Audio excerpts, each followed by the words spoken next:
Täällä on alaikäisiäkin paikalla, mikä sinänsä on häiritsevää, koska täällä on aika rumaa kieltä. Mutta hei, onko teillä ruotsin? Taputtakaa ne, ketkä vielä opiskelee ruotsia.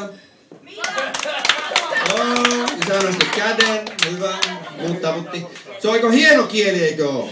Aivan saatanan hieno. Mä sain lukiossa siitä ehdotekalla, pam! Niin äiti lähetti mut Ruotsiin opiskelemaan. Menet sinne, vittu landelle duuniin. Nyt mä tiedän, että akta tarkoittaa, että varo. Se on osu pari traktoria. Akta! Mitä vittua se? Mä luulen, että se oli titta uut, kato ulos, varo, lukaut, ei ollut.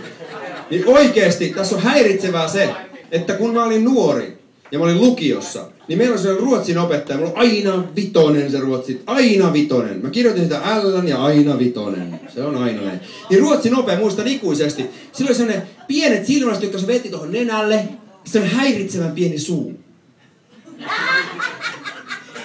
Haisi sitten niin oikeasti kahville ja sisulle. Ja aina tuli mun viereen, ja sitten katsoi mun vihkoisen ramiin. Oido.